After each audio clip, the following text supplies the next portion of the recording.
One of the best ways to protect your four-wheel drive is with regular maintenance and servicing. And today we're going to be replacing the oil and the filters within the transmission. So the first thing we need to do is jump under the car and drain out all the old transmission fluid from the gearbox. And you'll need at least a 6 to 10 litre drain container.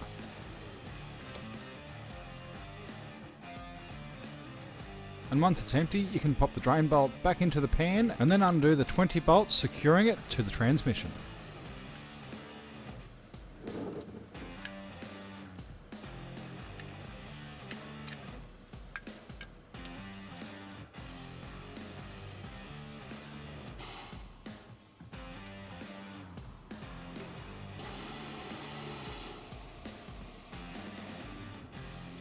So if sealant has been used in the past, you will need to use a screwdriver and a hammer to try and pry them apart. And with a few light taps, it come away nice and easy.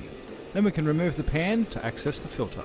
And don't forget to undo the bracket that's holding in the filler tube connected to the drain pan.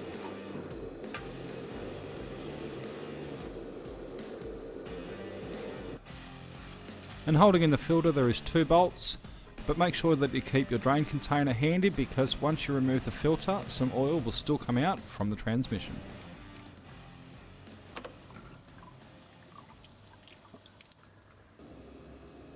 Now if sealant was used, you're going to need to remove it all before we reinstall it back to the car. So it was off to the parts cleaner, and this took nearly 2 hours to remove.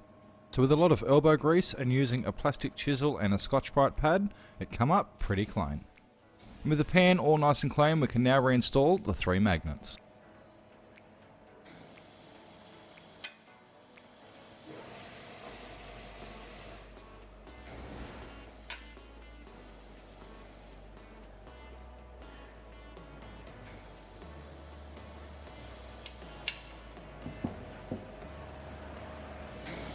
And if there's any sealant on the mating surface of the transmission, we want to remove that as well. And to put this transmission back together, I've got myself an automatic transmission filter kit, which inside there is going to be a new filter and a gasket. And to fit the transmission filter, we just need to push it into place and secure it with the 2 bolts.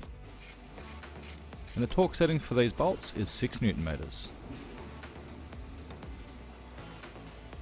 Now the workshop manual does recommend using a sealant, but I'm going to go ahead and use the gasket instead. Just make sure to line it up properly so that we don't get any leaks.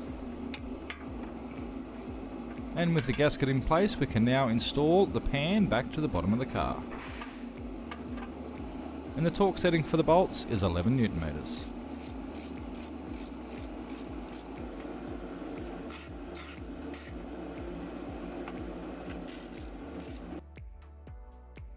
Now with the pan back on, we can top it up with the transmission fluid, and by using a small funnel we can fill it up through the dipstick.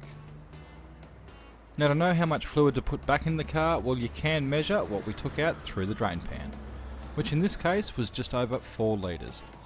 But ideally what you want to do is get the engine up to temp and then check it on the dipstick.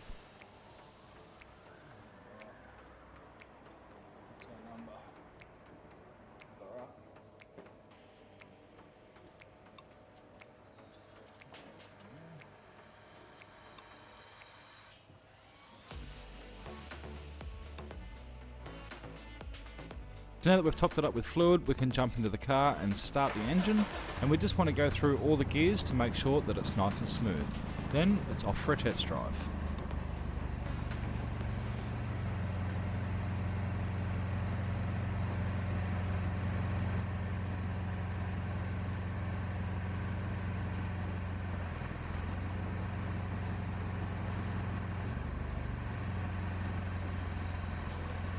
That's a good sign.